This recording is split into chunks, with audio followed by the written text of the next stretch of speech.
साथ आप एक सामंजस्य या संतुलित जो व्यवहार कर पाते हैं, उस व्यवहार को भी किसका नाम दे रहे हैं हम? सापेक्ष सत्य का। तो इस प्रकार हम देखते हैं कि गांधी जी ने अपने सत्य के विचारों को ध्यान रखते हुए, क्योंकि गांधी जी सत्य में विश्वास रखते हैं, अगाध आस्था है उनकी, नैतिक सिद्धांतों में सर्वोच्च स्थान पर रखा जा रहा है गांधी जी के निरपेक्ष सत्य को, सापेक्ष सत्य को, यानी दोनों सत्यों को साथ साथ लेकर चलने की कोशिश करें मिस्टर मोहनदास करमचंद गांधी। देखते हैं हम आगे।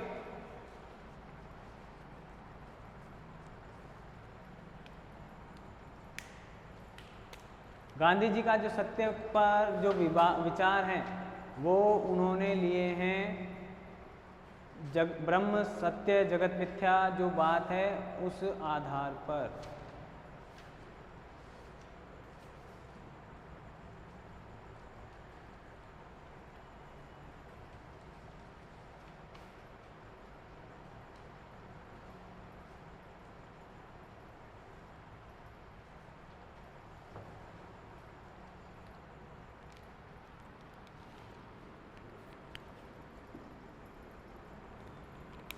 देखो कोई बड़ी बात नहीं है, सबका अपना सत्य भी पहले भी था, सत्य हमारे यहाँ पहले भी कहा जाता है।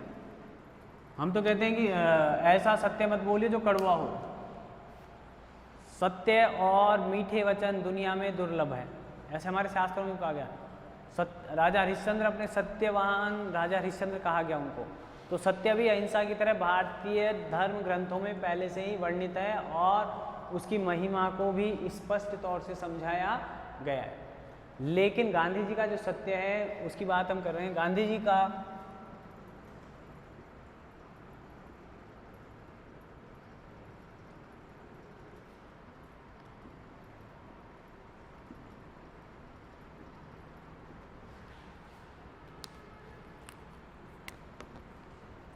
ब्रह्म सत्य जगत मिथ्या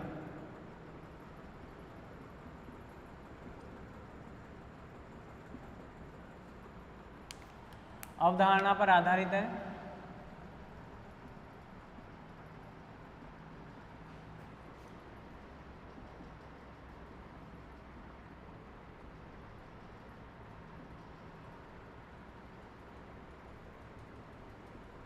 यानी गांधी जी कहते हैं कि जो ईश्वर है वही एकमात्र सत्य है।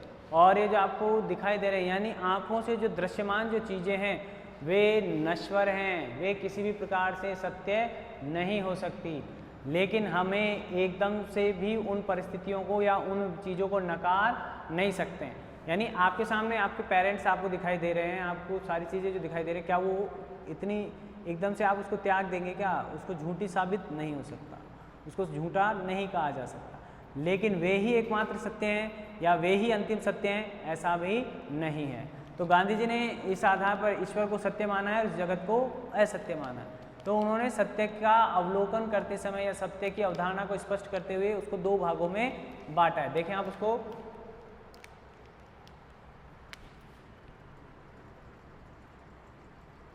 गांधी जी ने अहिंसा में, तो मैं बताना भूल गया, आप ये याद कर लें, ध्यान कर लें।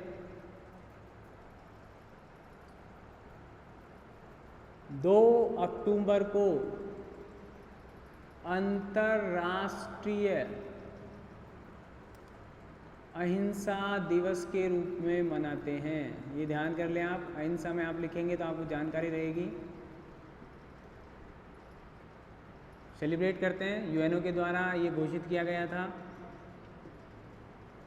ठीक है, तो ध्यान, अंतर्राष्ट्रीय अहिंसा दिवस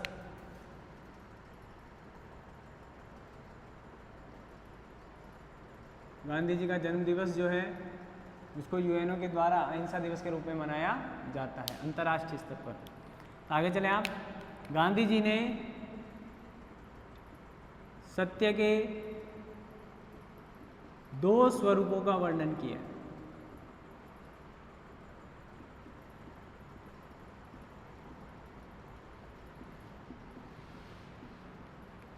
पहला निरपेक्ष सत्य,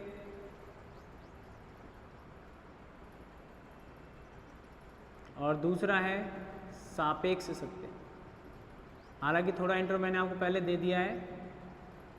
निरपेक्ष सत्य से हमारा क्या तात्पर्य है कि निरपेक्ष सत्य वह है जिसके अनुसार ईश्वर एक है और वह ईश्वर एक है, इसमें किसी प्रकार की कोई दुविधा या किसी तरह का कोई विरोधाभास नहीं है, किसी तरह का कोई विवाद नहीं है, इसलिए इसको निरपेक्ष सत्य कहते हैं। और यह निरपेक्ष सत्य आप अपनी भौतिक आँखों से नहीं देख सकते, या वो ईश्वर या वो जो सत्य ईश्वर कह दें या उसको निरपेक्ष सत्य कह दें, एक ही बात है। आप उसे देखने में सक्षम नहीं है। कहने का मतलब अगर आप चाहें, आप देखिए गीता का जब ज्ञान दिया था, एग्जाम्पल देखिए आप इस तरह का, जब गीता का ज्ञान दिया गया था कृष्ण के द्वारा अर्जुन को, तो अर्जुन बिलीव नहीं कर पा रहा था कि जो कृष्ण मेरे साथ है वे ईश्वर के स्वरूप हैं, या मैं उन्हें ईश्वर, वो मानता था कि कुछ विशेष शक्तियाँ तो हैं, विशेष व्यक्तित्व तो है, लेकिन ये क्या ईश्वर ही है क्या? तब उसने कहा, तब वहाँ उसकी मांग पर भगवान कृष्ण या उसके संदेह किए जाने पर भगवान कृष्ण ने उसे अपना वो विराट स्वरूप दिखाया, और उसको दिखाने से पूर्व उन्होंने उसे विशेष आंखें दी या विशेष वो दृष्टि दी। हम कह सकते हैं, अब आधुनिक समय में कहते हैं यंत्र दे दिया होगा, किसी तरह का टेलीस्कोप दे दिया होगा या कुछ और दे दिया होगा, ठीक है।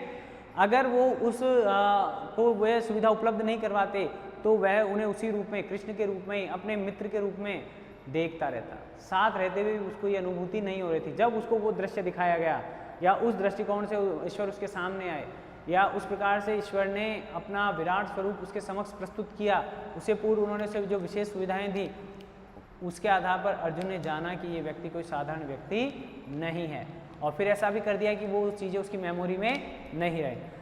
उसको सिर्फ जगाने मात्र के लिए, उसे ये एहसास दिलाने के लिए कि आप जो कर रहे हैं आत्मा स्वरूप या इस लौकिक जगत को ध्यान में रखते हुए जो कर रहे हैं वो भी उचित है, और मैं आपको जो गाइड कर रहा हूँ उस पारलौकिक सत्य को या उस ईश्वर के रूप में, तो वो चीज़ भी सही है। इन दोनों के बीच में बैलेंस बनाने के लिए भगवान ने उसको दिव्य दृष्टि दी, उसको दिव्य दृष्टि शब्द कहा गया। तो ऐसा ही हम भी कह रहे हैं कि इस निरपेक्ष सत्य को हमारे द्वारा, साधारण व्यक्ति के द्वारा देखा नहीं जा सकता। आगे देखें आप। अब निरपेक्ष सत्य का मतलब क्या हो गया? वह शक्ति जो वास्तव में है,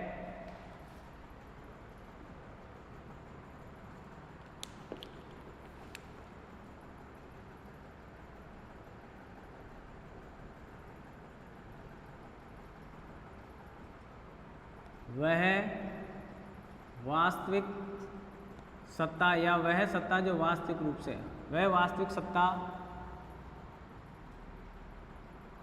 जो सृष्टि का संचालन करती है या निर्माण करती है, या वह सत्ता जो वास्तविक है।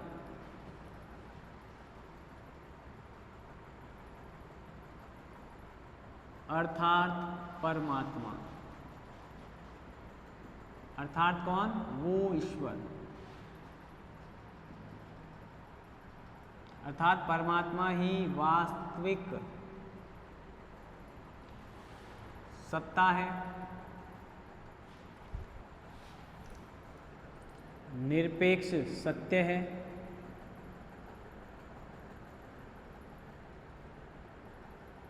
ठीक है, जो कि पारलौकिक दुनिया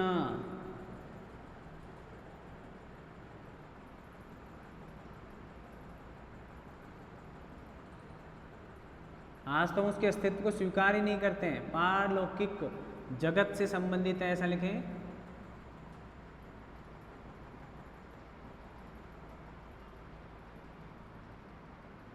गांधी जी ईश्वर में विश्वास रखते हैं, इसलिए वो ऐसा कह रहे हैं, जगत से संबंधित है।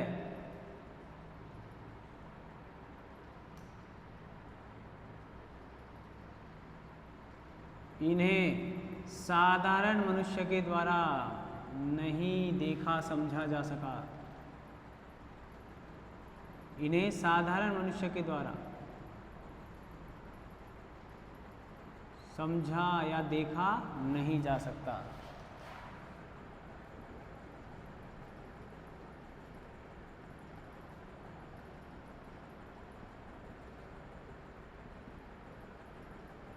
अगर मैं इसको आपको दूसरे रूप से समझाऊं तो आपने मोबाइल आज आपके हाथ में आया तब आपके तो मोबाइल समझ में आया है, लेकिन जिस व्यक्ति ने ये आइडिया दिया होगा उसके तो कहाँ आ गया था, ये दिमाग में आ गया था, ठीक है ना।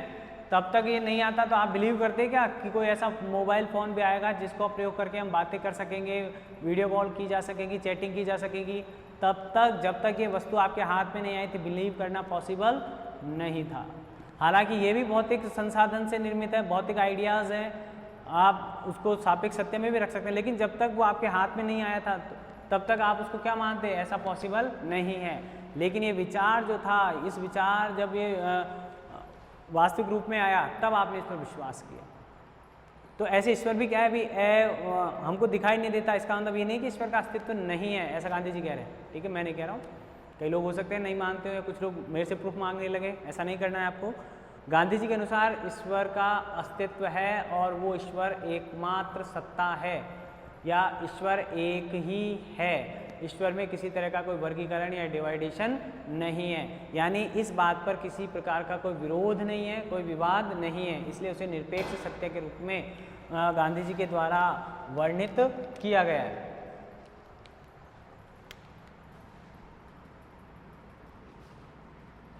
यह निरपेक्ष सत्य ही,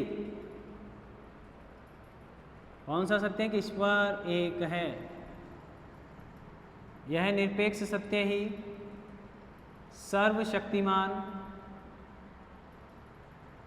और सार्वभौमिक है, सर्वशक्तिमान और सार्वभौमिक है, इसका समर्थन कर रहे हैं। यानी इसकी जो विशेषताएं बताई जा रही हैं या व्यवस्थाएं बताई जा रही हैं, ये व्यवस्थाएं व्यक्ति को क्या कर रही हैं, एक सांत्वना दे रही है, ठीक है।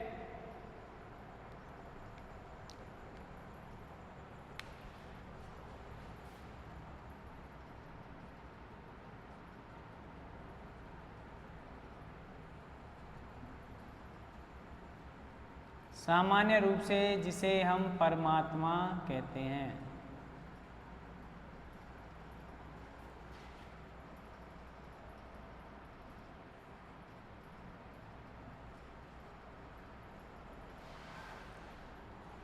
ठीक है। अब आगे चलते हैं, हमारा जो दूसरा सत्य है वो है सापेक्ष सत्य।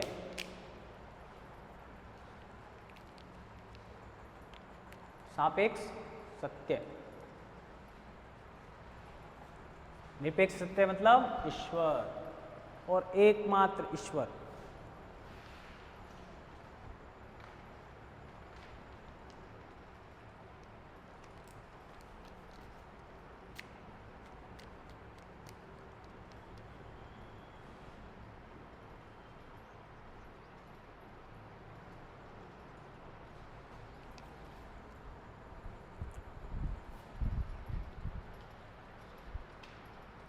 अंतर्राष्ट्रीय अहिंसा दिवस लिख लिया आपने, चलें,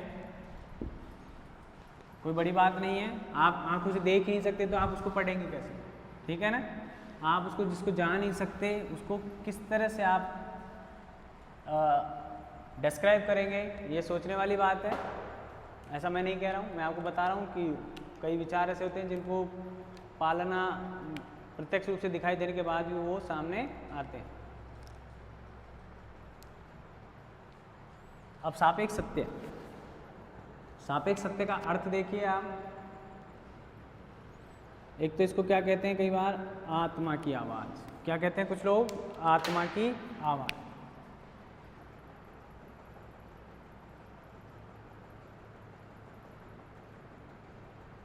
आत्मा की आवाज़ पहली बात, यानी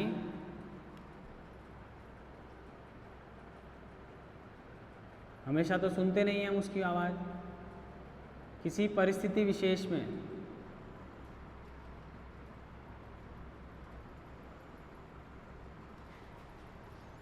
अंतर मन से आने वाली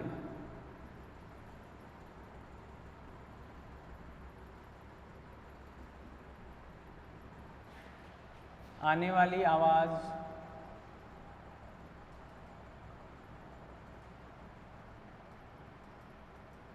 आने वाली निर्मल या निष्पाप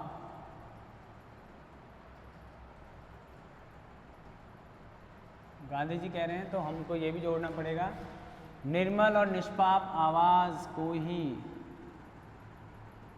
गांधी जी सापेक्ष सत्य कहते हैं।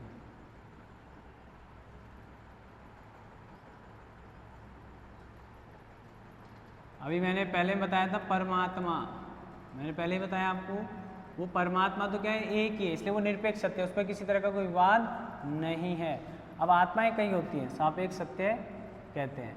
हर व्यक्ति को उसकी परिस्थितियों में अलग अलग प्रकार से उसका मन क्या करता है, गाइड करने का काम करता है, और इस अलग अलग गाइडेंस के कारण ही उसके व्यवहार और विचारों में क्या आ जाता है, अंतर आ जाता है। इसलिए कह रहे हैं कि ये जो आत्मा है, ये जो आवाज़ है, विशेष परिस्थितियों में जो प्रकट होती है उसको ही हम क्या कह सकते हैं, सापेक्ष सत्य।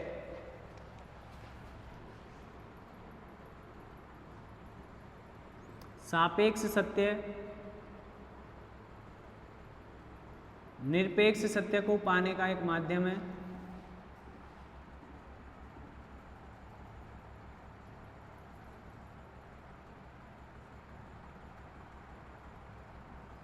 अब ये बात अब गांधी जी ने दूसरे तरीके से कह दी।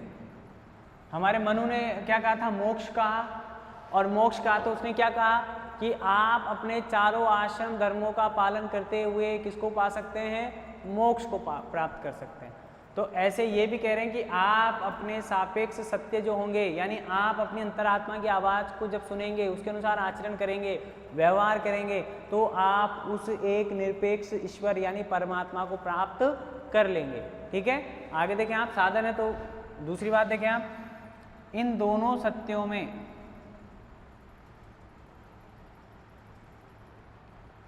सापेक्ष और निरपेक्ष सत्यों में किसी प्रकार का विरोध नहीं है, क्योंकि यहाँ साधन है। ऐसा नहीं कोई पूछे कौन सा सत्य ज़्यादा बढ़िया है तो आप फिर कंफ्यूज नहीं हो, दोनों इक्वल हैं, बल्कि श्रेष्ठ ये हो सकता है क्योंकि इसको पाने का माध्यम कौन सा है, सापेक्ष सत्य। निरपेक्ष सत्य को क्या है, पाने का माध्यम है। तो क्या अंतरात्मा की आवाज़ को सुनना इतना सरल है? तो आगे देखिए, गांधी जी आगे कहते हैं कि सापेक्ष सत्य का पालन करना, सापेक्ष सत्य का पालन आसान नहीं है, आसान नहीं है। ठीक है,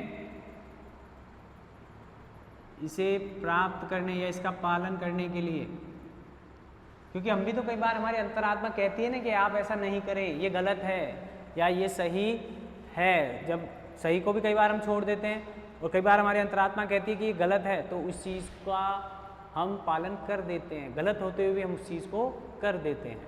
तो ऐसी स्थिति में अब कई लोगों को तो बात समझ में नहीं आ रही, क्योंकि मैंने पहले कहा सापेक्ष सत्य भी कठिन है, सरल नहीं है इतना आसान, तो निरपेक्ष तो उससे भी ज़्यादा कठिन है। मैंने कहा गांधी जी ने अपनी नैतिकता का उदाहरण देते हुए अहिंसा में बात की थी, किसी बछड़े को जहर देकर उसकी हत्या कर दी, मतलब उसको अब हत्या ही, लेकिन उसको रोज़ रोज़ के मरने से क्या दे दी, मुक्ति दे दी। अब यहाँ पर अहिंसा का पालन करते तो वो रोज़ रोज़ उसको मरते हुए देखते, तो मृत्यु एक कठोर सत्य है, सापेक्ष सत्य है, मरना है, निश्चित है। अब गांधी सोचे जब इसको मरना ही है तो इसको रोज रोज की मरने वाले मृत्यु से क्या कर दिया जाए, मुक्त कर दिया जाए। ठीक है, उसमें भी वही अंश है, मेरे में भी वही अंश है, तो ये जब मुक्त होगा तो उस परमात्मा से ये मिल जाएगा, उसमें मिल जाएगा, मुक्ति हो जाएगी इसकी। वहाँ उनके आधार कुछ और हो सकता है, दार्शनिक दृष्टिकोण कुछ और हो सकता है, यहाँ कुछ और हो सकता है। तो सापेक्ष सत्य का पालन करना क्या नहीं है, आसान नहीं है। फिर भी गांधी जी कह रहे हैं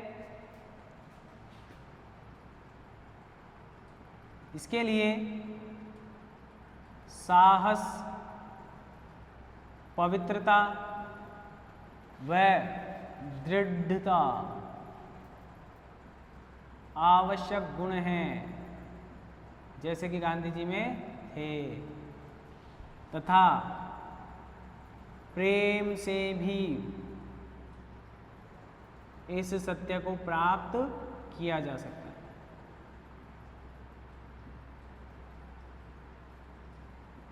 किया जा सकता है।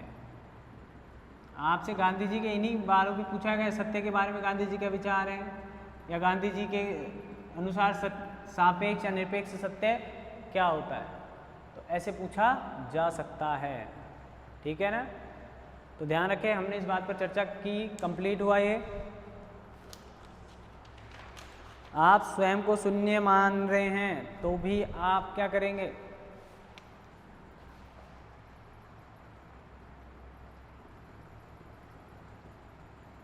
हम कुछ नहीं है।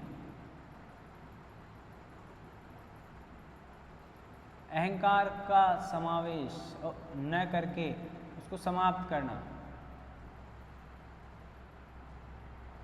अहंकार खत्म हो रहा है तो किसका उद्भव होगा, प्रेम का, और जहाँ अहंकार होगा वहाँ प्रेम नहीं हो सकता है। ठीक है, आगे चलें। अब गांधी जी कह रहे हैं कि सत्य सिर्फ वही नहीं है जो आप शब्दों से बयान करते हैं। आत्मा परमात्मा शब्द को ध्यान रखें, दोनों शब्दों को देखें तो सत्य वो नहीं है जो सिर्फ शब्दों से बोला जाए। ठीक है, आचरण में भी सत्य उतर कर आना चाहिए, यानी आपके आचरण से सत्य की झलक मिलनी चाहिए। कई बार कई लोग सत्य को इस प्रकार से बोलते हैं कि वह झूठ लगता है, और कई लोग झूठ को इस प्रकार से बोलते हैं कि वह सत्य लगता है।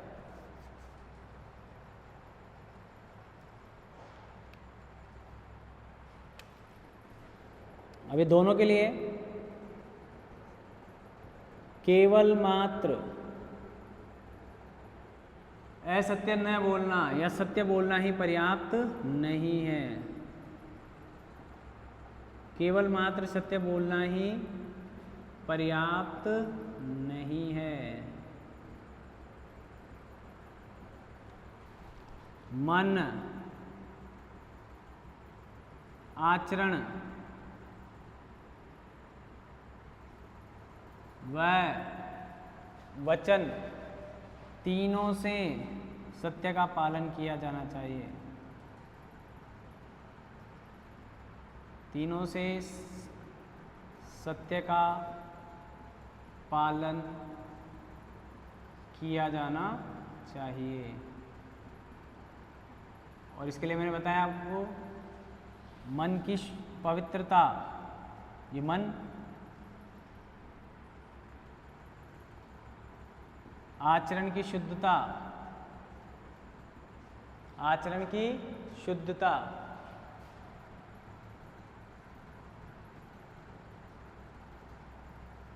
वह वाणी की निर्मलता,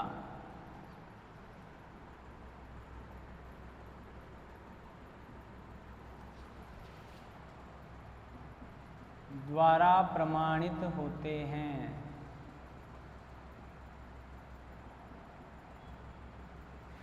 यानी हमने बात कर ली, मैंने भी आपको बताया था कि हमारे यहाँ कहा जाता था कठोर और कड़वे वचन तो आसानी से उपलब्ध हो जाएंगे, लेकिन मीठे हों और सत्य वचन हो, ऐसे वचन मिलना पॉसिबल कम होता है या थोड़ी मुश्किल आ जाती है।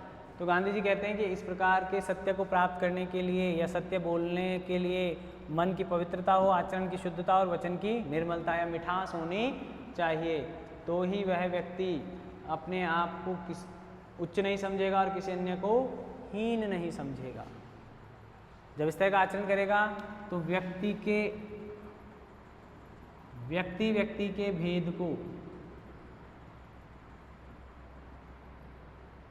भेद को इस सत्य के द्वारा समाप्त किया जा सकता है। समाप्त किया जा सकता है।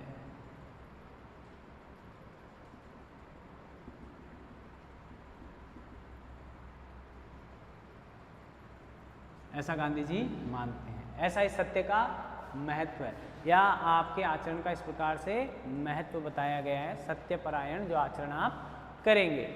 ठीक है,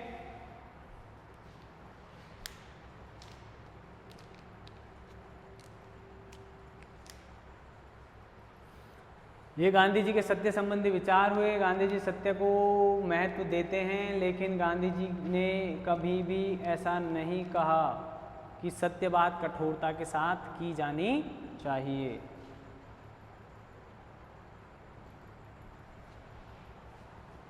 ये आप भी अपनी वाणी में ध्यान रखें, किसी प्रकार की कठोरता का पालन न करें। अब हम आगे चलते हैं, आगे जो हमारा विचार है उसे देखते हैं।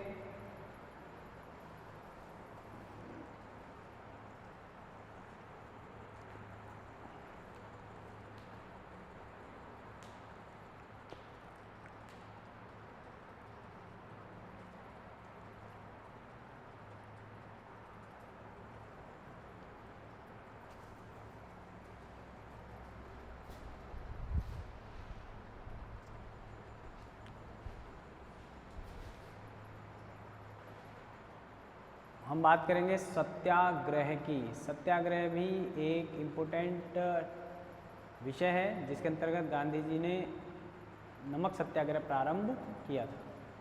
अब हम गांधी जी के तीसरे दार्शनिक पक्ष का अध्ययन करेंगे जिसका कि नाम है सत्याग्रह। सत्याग्रह से हमारा तात्पर्य क्या हो सकता है कि सत्य को प्राप्त करने के लिए या सत्य को इम्प्लीमेंट करने के लिए आप किस तरह से प्रयास कर रहे हैं। गांधी जी ने सत्याग्रह के आधार पर ही अंग्रेजों को भारत से निकालने का महत्वपूर्ण कार्य किया है। अंग्रेजों के प्रति जितने भी प्रयास किए गए, गांधी जी ने उन सिद्धांतों में सत्याग्रह का पालन किया था। ठीक है, तीसरा देखिए आप, सत्याग्रह। सत्याग्रह का शाब्दिक अर्थ अगर हम बात करें तो सत्य का आग्रह है।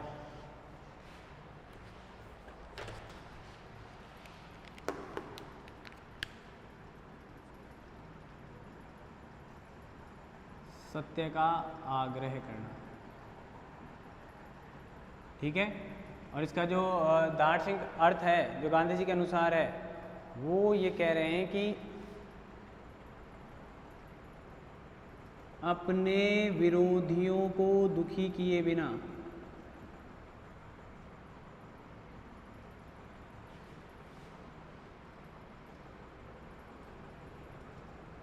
स्वयं को कष्ट देकर सत्य की विजय प्राप्त करना ही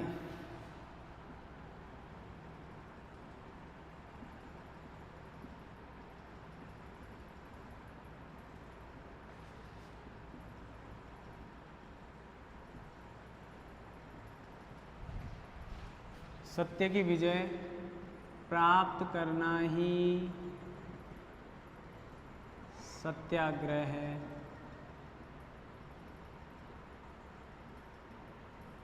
ठीक है, यहाँ पर हम अपने विरोधियों के प्रति किसी भी प्रकार से उन्हें कष्ट नहीं देंगे और स्वयं को क्या दे रहे हैं, हम कष्ट दे रहे हैं या स्वयं को इस प्रकार से प्रस्तुत कर रहे हैं कि जिस प्रकार से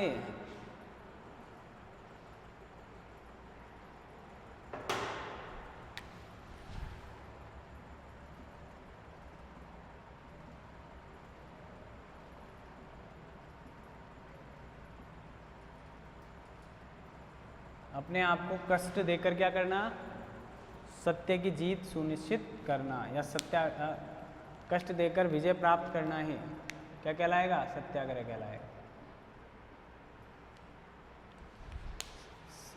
यानी सत्य आपके आचरण से प्रकट होना चाहिए।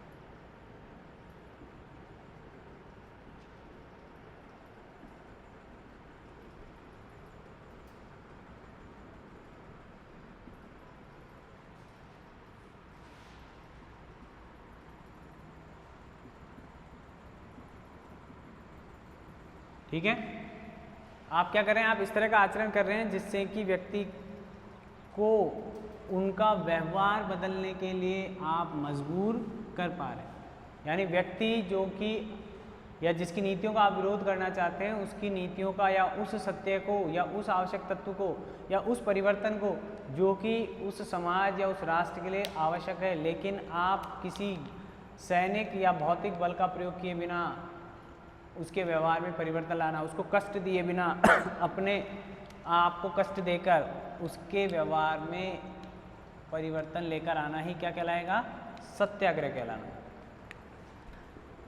सत्याग्रह को गांधी जी ने शक्तिशाली का आभूषण कहा है। कमजोर व्यक्ति सत्याग्रह नहीं कर सकते। शक्तिशाली व्यक्ति का आभूषण कहा है। गांधी जी के द्वारा। दूसरी बात ध्यान रखें कि सत्याग्रह जो है उसके अंतर्गत व्यक्ति किसी के प्रति जो द्वेष है उसे प्रकट नहीं करेगा, उसकी नीतियों का विरोध करेगा, लेकिन जो प्रचलित तरीका है या जिस पर किसी प्रकार का कोई विवाद नहीं हो सकता, यानी हिंसक तरीका नहीं होगा, उसको कष्ट देने वाला तरीका नहीं होगा, ठीक है, यानी ऐसा न्यूनतम परिवर्तन जिस पर सामने वाला व्यक्ति भी क्या होगा, लास्ट में सहमत होगा। आपने देखा होगा गांधी जी ने नमक सत्याग्रह किया तो बाद में अंग्रेजों ने नमक पेड़ से कर हटा लिया था, और उन्होंने उस तरीके में क्या किया, उस नमक सत्याग्रह में क्या किया, खुद ने पैदल यात्रा की, लोगों को जोड़ा, अंग्रेजी सत्ता को उस कानून की कमियां दिखाई, एक अत्यंत आवश्यक तत्व के रूप में उसको प्रदर्शित किया कि नमक के बिना सभी लोगों को क्या हो रही है, बहुत परेशानी हो रही, और उस पर जो टैक्स है वो अत्यधिक मात्रा में है। यानी यह साधन ब्रिटिश शासन की बुराइयों का प्रतिकार करने का नवीन माध्यम बन गया। ब्रिटिश शासन की बुराइयों को प्रकट करने का नवीन साधन बन गया था। गांधी जी ने नमक सत्याग्रह के द्वारा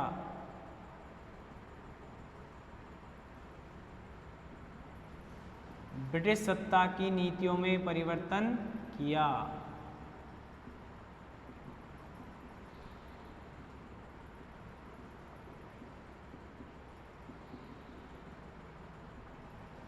किसी प्रकार की सैनिक ताकत या किसी प्रकार का अनैतिक दबाव उन पर नहीं बनाया गया।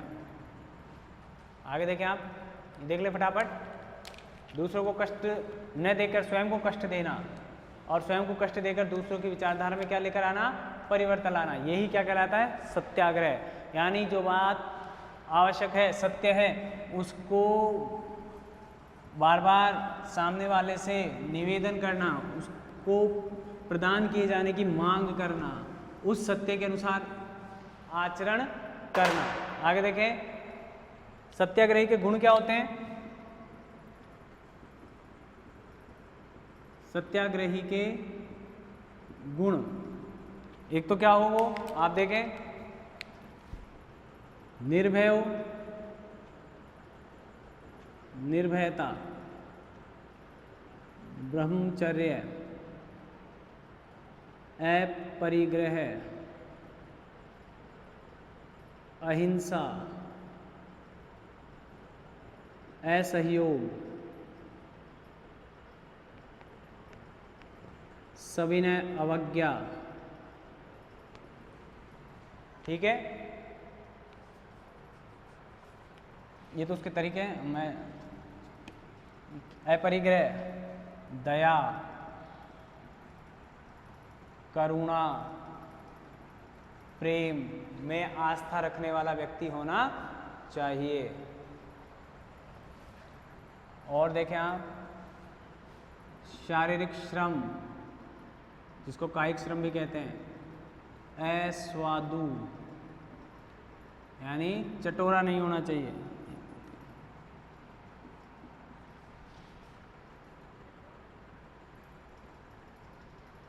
ठीक है, आगे देखें अब, सर्व धर्म समभाव, सर्व धर्म समभाव, स्वदेशी में विश्वास रखता हो,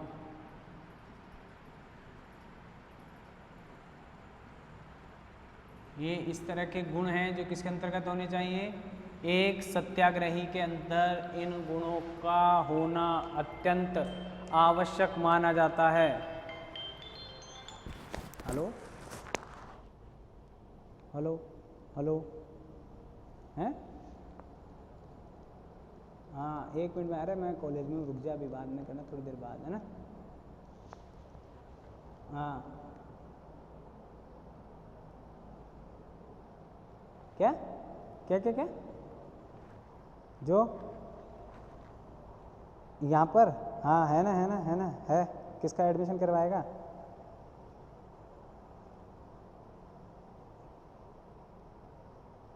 कौन सी यूनिवर्सिटी से? तो वो यहाँ से करना चाहता है क्या? तो एडमिशन तो लेगी ना, एडमिशन तो लेगी। अच्छा अच्छा, तो तू बात करेगा या मैं करूँ? नीचे पूछना पड़ेगा ना, बॉय डीम्ड में है तो फिर।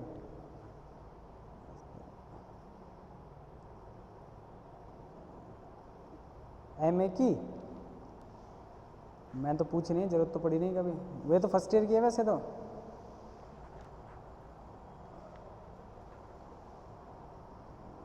अच्छा अच्छा, नहीं नहीं अरे इतनी नहीं होगी, पूछते हैं अभी और। हाँ करवाते तो हैं। ठीक है, हमारे तो बाद में करना, आधे घंटे बाद कर लेना, मैं बात करता हूँ ना।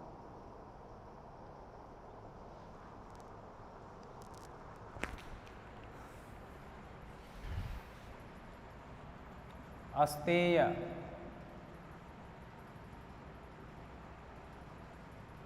अस्पृश्यता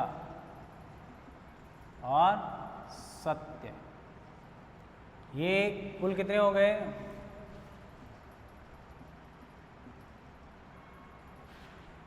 ठीक है, ये सारे हमारे सिद्धांत हैं जिनके आधार पर हमको क्या करना है?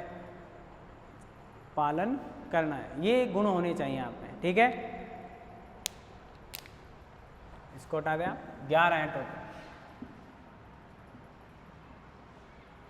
अब इनके सबके अर्थ आपको पता होने चाहिए। अगर आप सत्याग्रही बनने चाहते हैं तो आप निर्भयता का गुण होना चाहिए, ब्रह्मचर्य का पालन का, परिग्रह का मतलब संग्रहवादी नहीं होना चाहिए आपको, वस्तु का संग्रह नहीं करें। अहिंसा आपको पता है, शारीरिक श्रम का मतलब पता है, ऐशवादी का मतलब चटोरा जिसको हम कहते हैं, खाने का लालची नहीं होना चाहिए, टेस्ट के लिए भोजन नहीं करें आप। गांधी जी इन सब चीज़ों से दूर रहते थे। सभी धर्मों को क्या माने? समान दृष्टि से देखें, स्वदेशी का समर्थन करें, अस्तेय यानी चोरी ना करें। यहाँ लिख देता हूँ मैं, जो आपके ध्यान में नहीं रहते हैं, हालांकि जो हिस्ट्री के बच्चों को ध्यान में रहते हैं। चोरी ना करना, चोरी न करना, ये सत्याग्रह। अस्पृश्यता तो आप जानते हैं, जिसको हम छुआछूत कहते हैं। सत्य आपको पता है, सत्य दो प्रकार के, सत्य बोले मतलब सत्य का पालन करें। सर्वधर्म संभाव आपको पता है, सभी धर्मों को समान रूप से। ऐशवादी का मतलब स्वाद लोलुप न हो। चटोरा मैंने शॉर्ट में कह दिया आपको। शारीरिक श्रम करे, स्वदेशी का समर्थक हो, अहिंसा करे। अपरिग्रह का मतलब संग्रहवादी न हो, संग्रहवादी न होना। ब्रह्मचर्य पता ही है और निर्भयता आपको पता ही है। ये सारे गुण किसके माने जाते हैं? सत्याग्रही के गुण होते हैं। जो भी व्यक्ति होगा उसमें सत्याग्रह का पालन करने की कैपेसिटी होनी चाहिए, ठीक है। तो ये 11 होते हैं, इनको याद कर लें। ए 5 हैं, बाकी सब आपको याद हो जाएंगे। अपरिग्रह, अहिंसा, अस्तेय, स्पृश्यता, अस्वादु, ये आपके सत्याग्रही के गुण हो गए। अब सत्याग्रही के साधन देखिए, क्या क्या होते हैं सत्याग्रही के साधन, या किन किन तरीकों से वो अपनी व्यवस्था को लागू कर सकता है। सत्याग्रही के साधन, सत्याग्रही के साधन। सबसे पहला साधन तो है असहयोग, सविनय अवज्ञा, ठीक है। उपवास, बहिष्कार,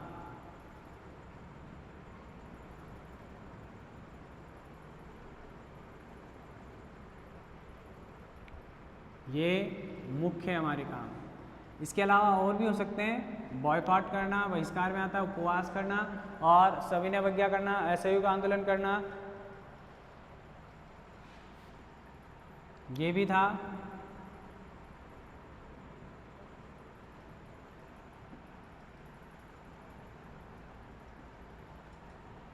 हड़ताल,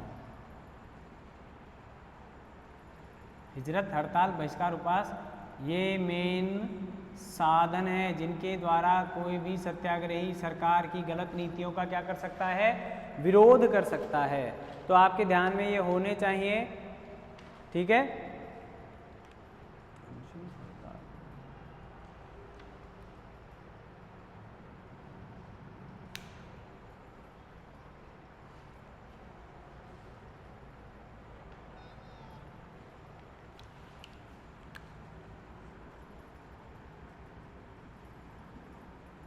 सहयोग न करना, साधारण शब्दों में अगर हम कहें कि जब व्यक्ति के द्वारा आप किसी को सहयोग नहीं करेंगे तो वो क्या कहलाएगा, असहयोग। यानी ब्रिटिश कोर्ट का बहिष्कार करना, ब्रिटिश कॉलेजों में प्रवेश नहीं लेना, स्कूलों में प्रवेश नहीं लेना, स्वदेशी का प्रयोग करना मतलब बहिष्कार करना विदेशी का।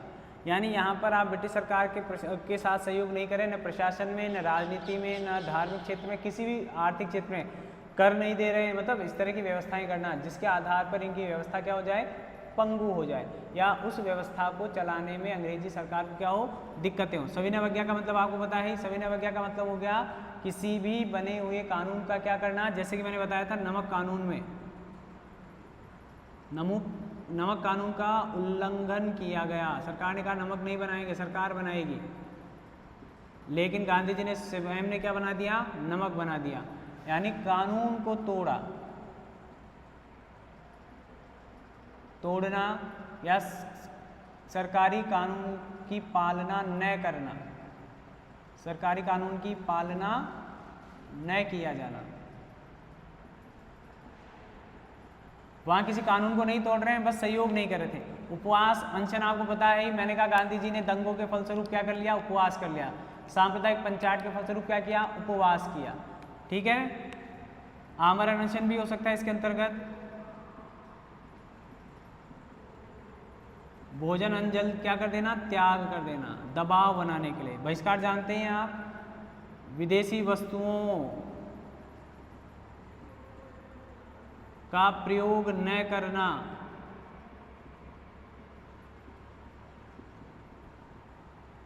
ठीक है। हिजरत, एक स्थान से दूसरे स्थान पर चले जाना, ये मुस्लिम धर्म में था वैसे तो, लेकिन मैं बता रहा हूँ ये हिंदू धर्म में भी था। हड़ताल आप जानते हैं, कार्य करने से क्या कर देना, इनकार कर देना। हमने यहाँ पर बात की है कि हिजरत का अर्थ देख लीजिए, हिजरत का मतलब है उस स्थान विशेष को अगर वहाँ किसी प्रकार की जनता को या प्रशासन को या गांधी जी को अपना आंदोलन चलाने में दिक्कत हो रही थी तो गांधी जी ने क्या किया, साबरमती चले गए, ठीक है, अहमदाबाद से साबरमती चले गए। तो मैं ये बता रहा हूँ कि ऐसे भगवान कृष्ण ने भी मथुरा को छोड़कर कहाँ चले गए थे, द्वारिका चले गए थे, क्योंकि मथुरा पर कृष्ण के होने के कारण बार बार अटैक हो रहे थे, जनता परेशान थी, प्रजा जो थी वो परेशान हो रही थी, संकट उठा रही थी, कष्ट का सामना करना पड़ रहा था, ठीक है। तो कृष्ण ने भी क्या किया, द्वारिका में अपनी राजधानी स्थापित की। तो अब वहाँ पर अटैक होंगे तो भगवान कृष्ण अपने आप उसको संतुलित करेंगे। तो ऐसा गांधी जी भी कह रहे हैं कि अगर किसी स्थान विशेष पर आपको रहने से या कार्य करने से या व्यवस्था चलाने से दिक्कत हो तो आप ऐसा कर सकते हैं। मोहम्मद साहब ने भी एक स्थान से दूसरे स्थान पर चले गए थे, ठीक है, मदीना से मक्का गए थे, ठीक है, ऐसा कुछ है घटना, उसको ध्यान रखें। हड़ताल आप जानते हैं क्या हो जाती है, हड़ताल आर्थिक प्रतिकार का रूप है, सरकार की नीतियों का कार्यभार करने के लिए व्यापार को बंद कर देना, ये असहयोग के रूप में भी हो सकता है। और हड़ताल तो आप जानते हैं मार्केट बंद कर देना, सरकार को व्यापार ही नहीं करना हो, व्यापार के रूप में भी हो सकता है, सरकारी कार्यालयों में हड़ताल हो सकती है। तो इन 6 तरीकों से क्या किया जाता है, हड़ताल किया। धरना भी एक, ये 7 मेन तरीके हैं जिनके आधार पर आप सत्याग्रही अपने सत्याग्रह का प्रयोग कर सकता है या सत्याग्रही की ट्रेनिंग ले सकता है, दे सकता है, ठीक है। आगे चलते हैं हम। सत्याग्रह की आलोचना भी की गई है, सत्याग्रह की 2 आलोचनाएं लिख लें आप। आलोचना, अब आप जानेंगे उपवास करेगा तो व्यक्ति क्या डालेगा, दबाव डालेगा। सत्याग्रह और हिंसा में विपरीत संबंध है या विरोधी है, आलोचकों का कहना है, क्योंकि सत्याग्रह नैतिक दबाव डालता है। सत्याग्रह नैतिक दबाव डालने का कार्य है। अहिंसा तो ऐसा नहीं है, अहिंसा तो ज़्यादा श्रेष्ठ है सत्याग्रह की तुलना में, लेकिन यहाँ पर गांधी जी ने उपवास का नाम लेकर कई बार उनके समर्थकों पर ये दबाव डाला और उसके कारण उन्होंने वो कार्य करने से मना कर दिया। इसे आर्थर शूल, ठीक है, उस आर्थर ने इसे मानसिक हत्या का नाम दिया है। मानसिक हत्या, ये आलोचनाएं हैं सत्याग्रह का नाम दिया है। आप भी जानते हैं कि किसी को दुख, अब मैं कहूँगा अभी कुछ लोग देवदास बने डोलते हैं, उनका कुछ नुकसान हो जाता है, मान ले दिल टूट जाता है ऐसा कहें, तो वो देवदास बन जाते हैं। कोई अपने हाथ की नस काट लेता है, कोई कुछ और तरीका अपनाता है, वहाँ वो क्या कर रहा है, उसको तो नुकसान नहीं पहुँचा पा रहा है, लेकिन नुकसान किसको पहुँचा रहा है, अपने आप को नुकसान पहुँचा रहा है। तो वो नुकसान कई बार किसी पर नैतिक दबाव बनाने का काम करता है, ठीक है ना। तो आर्थर मूर ने इसको क्या कहा है, मानसिक हत्या का नाम दिया है, ठीक है। ये इसकी कमी हो गई, नैतिक दबाव डाला जाता है सामने वाले व्यक्ति पर। कई बार किसी सही चीज़ का भी विरोध करने के लिए आप इस प्रकार के सत्याग्रह का प्रयोग कर लेते हैं। ये वैसा ही सत्याग्रह है जब आप अपने घर वालों ने आपकी मांग नहीं मानी कोई सही, तो आप खाना पीना छोड़ देते हैं, ऐसा भी होता है कई बार। तो जो खाना पीना छोड़ रहे हैं वो एक तरह का वो जो नैतिक दबाव है, वैसा ही नैतिक दबाव गांधी जी अंग्रेजी सरकार पर बनाने का काम करते थे, ठीक है।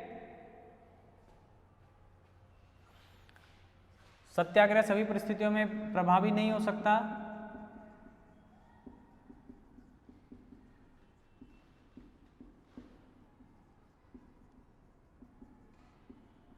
अब इसका सबसे बेस्ट एग्जाम्पल अभी आपको मिल जाएगा।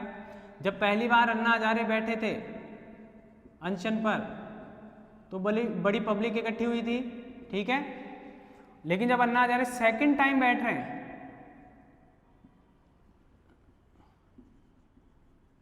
सेकंड टाइम जब अन्ना हजारे अनशन पर बैठे तो इतनी जनता नहीं आई, ठीक है। तो यानी वहाँ सत्याग्रह का विचार जो था फर्स्ट टाइम तो क्या रहा, प्रभावी रहा, और सेकंड टाइम क्या हो गया, वो निष्प्रभावी हो गया, और सेकंड टाइम क्या रह गया, वो निष्प्रभावी रहा। समझ रहे हैं आप। तो इसलिए सत्याग्रह सभी परिस्थितियों में प्रभावी हो ऐसा जरूरी नहीं है। सत्याग्रह एक तरह का नैतिक दबाव डालने का काम करता है। सत्याग्रह अंतर्राष्ट्रीय स्तर पर भी क्या है, सत्याग्रह अंतर्राष्ट्रीय स्तर पर सफल नहीं हो सकता। सत्याग्रह के अंतर्राष्ट्रीय स्तर पर सफल होने पर संदेह है, क्योंकि संपूर्ण दुनिया में आज ताकत के दम पर कार्य हो रहे हैं।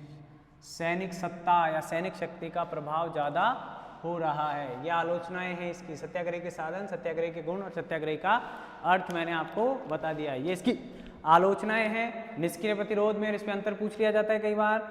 निष्क्रिय प्रतिरोध से और इसमें अंतर भी आप कर सकते हैं।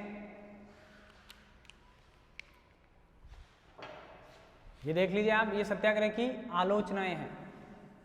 आर्थर मूरे ने तो इसको मानसिक हत्या का नाम दिया है। कई लोग दबाव की राजनीति भी कहते हैं। सत्याग्रह को क्या कहा जाता है, दबाव की राजनीति। व्रत करने लग गए आप तो वो क्या कहलाएगी, दबाव की राजनीति। अंतर देखिए इसका किसके साथ, निष्क्रिय प्रतिरोध। निष्क्रिय प्रतिरोध वह सत्याग्रह में अंतर।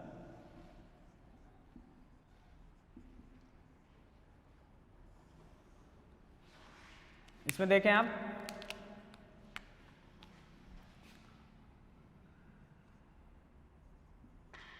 उच्च आदर्श स्थापित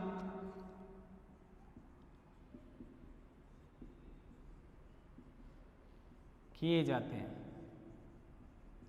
निष्क्रिय प्रतिरोध निर्बल व्यक्ति करते हैं। निर्बलता के कारण, यानी एक तरह का असहयोग, आप किसी के साथ काम नहीं कर रहे हैं। होता है ना, अगर हम किसी से नाराज होते हैं तो बोलना बंद कर देते हैं। अब बोलना बंद कर देने से सामने वाले पे क्या इफेक्ट पड़ेगा? कोई नहीं, आप साइड में, वो अपना काम कर रहा है। इससे बड़े सत्याग्रह के आधार पर आप उसके साथ मिलते, एहसास कराते आपके होने का, आपके सही होने का। इससे बढ़िया आपने क्या किया, उसको साइड में करते हुए आप भी क्या हो गए, साइड में हो गए, अलग हो गए उससे। तो वहाँ पर आप शांतिपूर्वक मौन विरोध करना किसमें आ जाता है, निष्क्रिय प्रतिरोध। तो यहाँ पर तो निर्बलता आ रही है, जबकि वहाँ ऐसी निर्बलता नहीं आती है। सत्याग्रही स्वयं कष्ट झेलता है,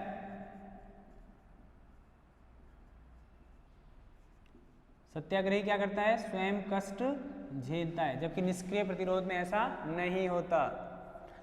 विरोधी को परेशान किया जा सकता है, विरोधी को परेशान किया जाता है। ठूंठ हो जाते हैं ना हम, रूठ जाते हैं, ऐसी वाली परेशानी। उन दोनों में अंतर करने की बात करें। यह कौन करता है, निर्बल व्यक्ति प्रयोग करते हैं। निर्बल व्यक्ति प्रयोग करते हैं। इसके लिए सत्याग्रही कौन करेगा, इसके लिए मजबूत होना आवश्यक है, यानी ताकतवर। कमजोर व्यक्ति क्या करेगा, डंडे पड़े, दो लठ मारे पुलिस वाला ने, भाग जाएगा। लेकिन ऐसा व्यक्ति यहां नहीं करेगा।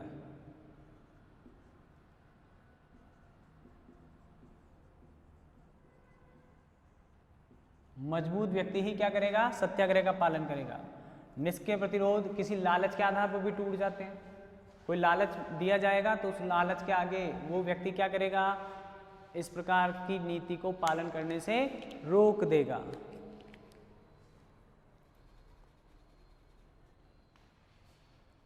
आगे चलें, दो अंतर और लिख लें।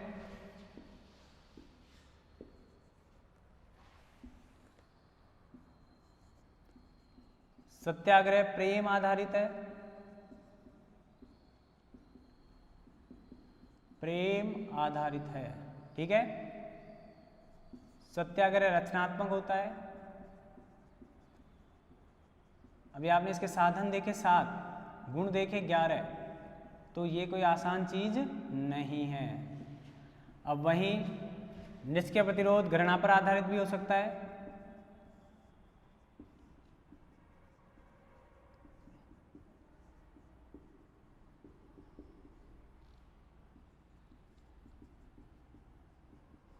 सत्याग्रह में कहीं भी घृणा का स्थान नहीं, ये ध्यान रखें। और निष्क्रिय प्रतिरोध रचनात्मक नहीं होता है, उसको तो बस रूसना ही है, बस आपको बैठा ही रहना है।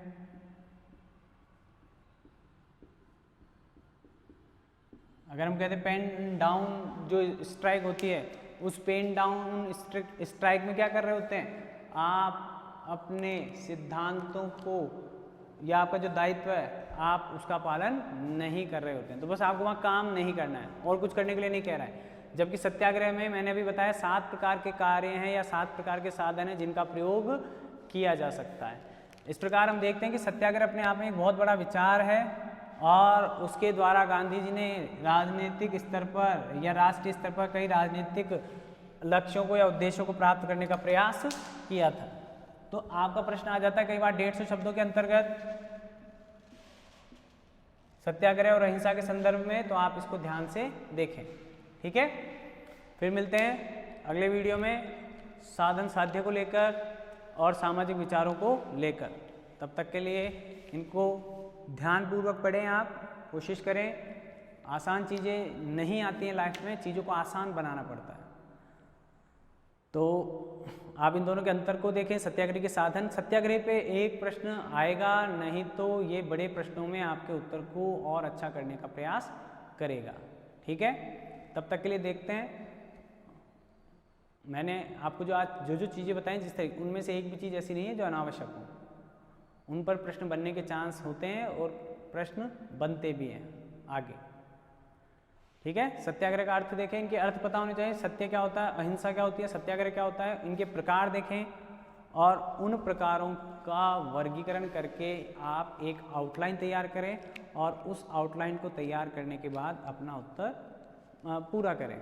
ठीक है, याद करके लिखें, रिवाइज करके चलें, और कुछ चीज़ें इसमें ऐड हो सकती है तो उन चीज़ों को ऐड कर लें।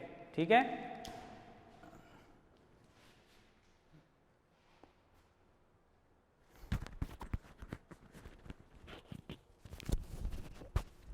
गांधी जी अब हमारे ज़्यादा कुछ बच नहीं रहा है, सामाजिक विचार थोड़े से पढ़ेंगे, छोटे से हैं वैसे पहले पढ़ चुके हैं मनु में, तो थोड़ी आसानी रहेगी उनको समझने में, और उस आसानी से समझने के बाद हम तुलना कर सकते हैं उनके साथ भी, और उसके बाद हम अपना विषय तैयार कर लेंगे। ठीक है, आखिरी बिंदु है सामाजिक विचार और फिर गांधी जी का मूल्यांकन। इस प्रकार आपकी ये यूनिट पूरी हो जाए, तीसरी यूनिट का ये टॉपिक कंप्लीट हो जाएगा, और बड़े प्रश्न आने की जो संभावना है वो इन 3 टॉपिक्स में